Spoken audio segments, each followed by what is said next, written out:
आज आपल्या सर्वांच्या आवडत्या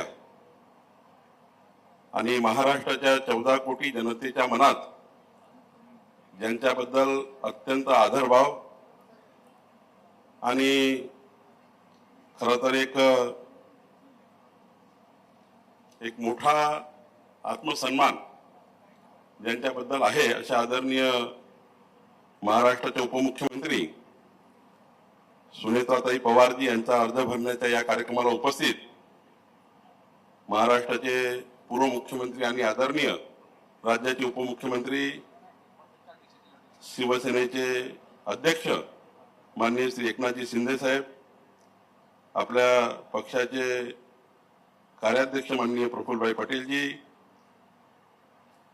राष्ट्रवादी काँग्रेसचे प्रदेशाध्यक्ष माननीय सुनील तटकरेजी, मंत्रिमंडळातील सर्व वरिष्ठ मंत्रीगण माननीय छगन भुजबळजी, हसन मुश्रीफजी, दिलीप वळसे पाटीलजी, दत्ता मामा भरणेजी, मकरंदबा पाटीलजी, नरहरी झिरवळजी, बाबासाहेब पाटीलजी, आदित्य तटकरेजी, अण्णाजी बनसोडे, इंद्रजीत नाईक, माणिकरावजी कोकाटे, अनिलजी पाटील, संजयजी बनसोडे, वीरधवजी जगदाळे, या व्यासपीठावर अनेक मान्यवर आहेत ज्यांची मी नाव घेऊ शकलो नाही, त्याबद्दल त्यांची क्षमा मागतो.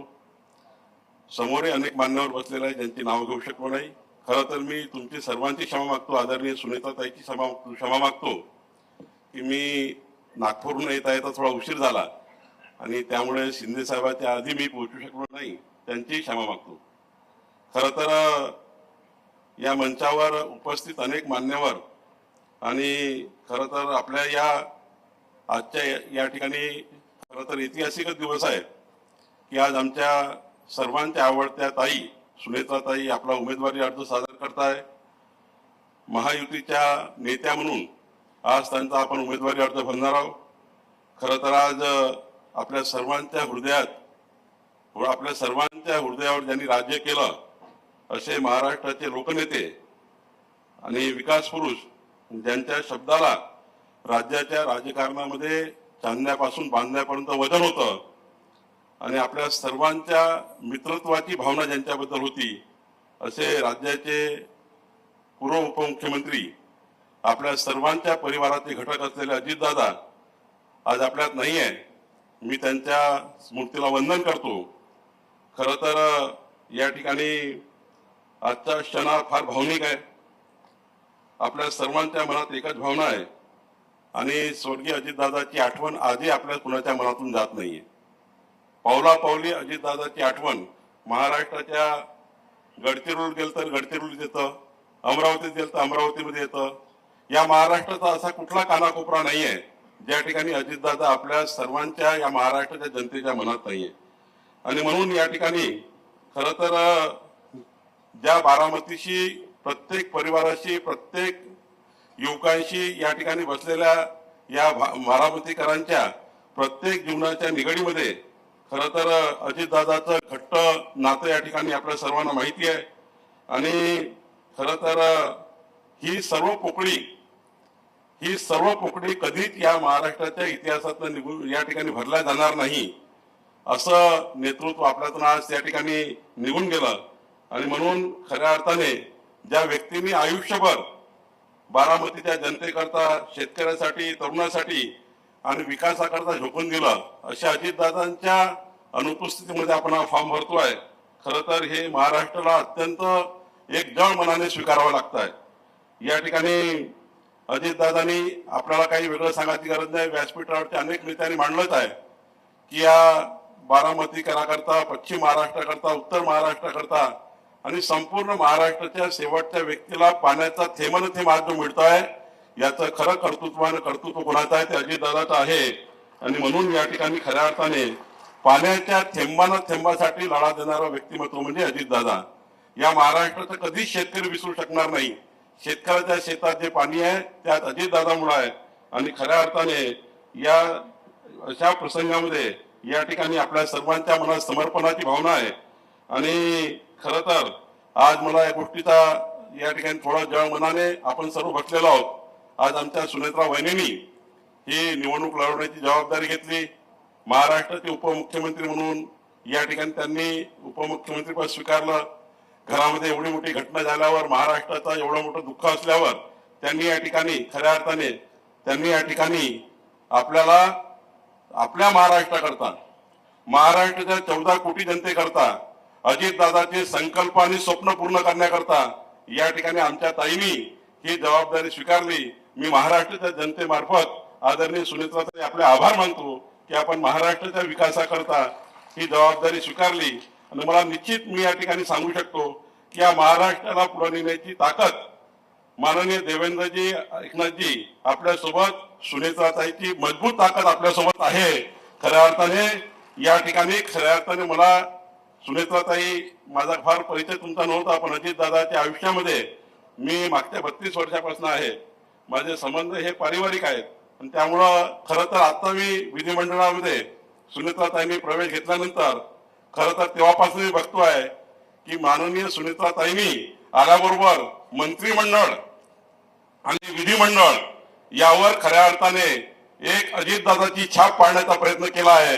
असं नेतृत्व या ठिकाणी आमच्या सुनेत्राताईजी आहे. खर तर मी सुनेत्राताईजी बद्दल एवढंच बोलू शकतो, मंजिलें उन्हों को मिलती है जिनके सपनों में जान होती है, पंखों से कुछ नहीं होता, हौसलों में उड़ान होती है, असे आमच्या सुनेत्राताई या ठिकाणी आहे. आज खरं तर मी या ठिकाणी देवेंद्रजींनी मला काल सूचना दिली की काही करून आज त्या ठिकाणी या फॉर्म भरण्याच्या विषयाला मी आलंच पाहिजे. मी तसं यात माझं प्रयोजन होतं, पण मी माननीय देवेंद्रजींनी सांगितलं आहे की या ठिकाणी खऱ्या अर्थाने या फॉर्म भरण्याच्या माध्यमातून महाराष्ट्राच्या इतिहासातला सर्वात मोठा विजय हा बारामतीचा असेल, हा निर्णय या ठिकाणी आपल्याला करायचा आहे. आणि म्हणून या ठिकाणी मी एवढंच सांगेल की सुनेत्रा वहिनींना बारामती करता धुरा देणारच आहे. महाराष्ट्राची धुरा त्यांनी स्वीकारलीच आहे. आणि खऱ्या अर्थाने या ठिकाणी काही ना वाटलं की राजकारणामध्ये वहिनी नवीन आहे, पण त्यांना मी सांगू इच्छितो की सामाजिक कार्यात जो मी त्यांचा, आपण सर्वांनी त्यांचं जीवन कार्य बघितलं, जीवन पटल बघितलं, त्यांचं सामाजिक कार्य हिमालयापेक्षाही मोठं आहे. खऱ्या अर्थाने आपल्या सर्वांकरता अत्यंत महत्वाचं आहे. या ठिकाणी आज मला अभिमान आहे त्या आमच्या सर्वांच्या वरिष्ठ नेत्या सभागृहामध्ये माननीय देवेंद्रजी, एकनाथजी, माननीय सुनेत्राताई आणि मी त्याच्यानंतर बसतो, तर मला या ठिकाणी खऱ्या अर्थाने अभिमान होतो की आमच्या सुनेत्राताई, अजितदादाच्या बाजूला मी बसायचो सभागृहात, अजितदादाच्या मंत्रिमंडळाच्या बाजूला मी खुर्ची होती. आज अजितदादाची खुर्ची त्या ठिकाणी सुनेत्राताई सांभाळतात आहे. खऱ्या अर्थाने त्यांचा सहवास हा महाराष्ट्रामध्ये खऱ्या अर्थाने मजबूतीकडे पुढे नेईल. आणि मी एवढंच सांगू इच्छितो की माननीय सुनेत्राताई या खऱ्या अर्थाने या जरी उपमुख्यमंत्री आहे त्या अजितदादाच्या सावली होत्या आणि आता बारामतीकरांच्या माऊली आहेत. यामुळे या ठिकाणी बारामतीकरांची माऊली या महाराष्ट्राला मजबूत केल्याशिवाय राहणार नाही. खरं तर एक स्वतंत्र ओळख निर्माण करण्याची पद्धती सुनेत्राताईची आपण सगळ्यांनी बघितली. आज आपल्या पवार परिवाराची जरी त्या सुनबाई असल्या तरी त्यांनी कार्यकर्त्यांची त्या वहिनी आहेत आणि विकासाची पाठीराखी आहेत, असे त्या ठिकाणी आपण त्यांना उद्देशून केलं तरी चालेल. या ठिकाणी मी जास्त वेळ घेणार नाही, पण माझी विनंती काँग्रेस पार्टीच्या लोकांना आहे. मी सकाळी एकनाथजी आपणही बोललात, माननीय देवेंद्रजी बोललेत, व्यासपीठावरती अनेक मान्यवर बोललेत. शेवटी मीडियाच्या माध्यमातून संदेश द्यावा लागतो त्यांना कोणा ते ऐकण्याचे कारण आहे की मला माहिती नाही, पण त्यांना मीडियाच्या माध्यमातून आम्ही संदेश दिलाय की जर त्यांना असं वाटतं की महाराष्ट्राचे संस्कार, संस्कृती कायम ठेवली पाहिजे, महाराष्ट्राचे पूर्व उदाहरण आहेत की महाराष्ट्रात जेव्हा अशा अत्यंत दुर्दैवी घटना घडल्या त्यावेळी राजकारण प्रत्येक घटनेमध्ये आणायची गरज नाही आहे. राजकारणाकरता माणसाने सर्वस्व या ठिकाणी गहाण ठेवण्याची गरज नाही आहे. राजकारण हे राजकारणाच्या ठिकाणी करावं लागतं. पण आज महाराष्ट्राच्या 14 कोटी जनतेची मागणी काय आहे? महाराष्ट्राच्या प्रत्येक हृदयातल्या गडचिरोलीच्या गरीब माणसाला विचारा, तुम्ही नंदुरबारच्या गरीब माणसाला विचारा, तो सांगेल. त्या मतदाराला विचारा, काँग्रेस पार्टीने निवडणूक लढवू नये हा महाराष्ट्राच्या 14 कोटी जनतेचा त्या ठिकाणी मनातल्या भावना आहेत. आणि जर या भावनाचा अनादर कोणी केला तर मात्र त्यांना महाराष्ट्राची जनता सोडणार नाही. कारण अजितदादांनी महाराष्ट्राकरता संपूर्ण आयुष्य दिलं आहे.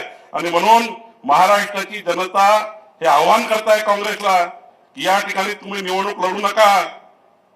तुम्ही जर निवडणूक लढलात तर महाराष्ट्राच्या इतिहासामध्ये तुमचा जेवढा दारुण पराभव आतापर्यंत झाला नाही तेवढा दारुण पराभव बारामतीकर करतील. खऱ्या अर्थाने मला या ठिकाणी आपल्याला या ठिकाणी चॅलेंज करायचं आहे काँग्रेसच्या नेत्यांना. आणि म्हणून माझी विनंती आहे, आधी मी चॅलेंज नाही करणार, मी त्यांना विनंती करतोय त्यांनी फॉर्म भरू नये, त्यांनी कुठं काय राजकारण करायचं ते करावं. पण अजितदादांचा जे काही संबंध काँग्रेसच्या नेत्याशी राहिले, अजितदादांचं 80% जीवन काँग्रेसच्या नेत्यासोबत त्यांनी आपल्या जीवनाचं कार्य सुरू केलं. अशा वेळी तुम्ही या सीटवर राजकारण करणार असाल, या सीटवर निवडणूक लढणार असाल, यापेक्षा दुर्दैव नाही आहे. आणि म्हणून माझी विनंती आपल्या सर्वांच्या माध्यमातून काँग्रेसच्या नेत्यांना आहे की निवडणूक त्यांनी विड्रॉ करावी आणि माननीय सुनेत्रा ताईंना या ठिकाणी अनौपच निवडून आणावं, अशी विनंती मी काँग्रेसच्या नेत्यांना करतो. आणि खऱ्या अर्थाने माझे 2 शब्द संपवतो. धन्यवाद. धन्यवाद आदरणीय बावनकुळे साहेब.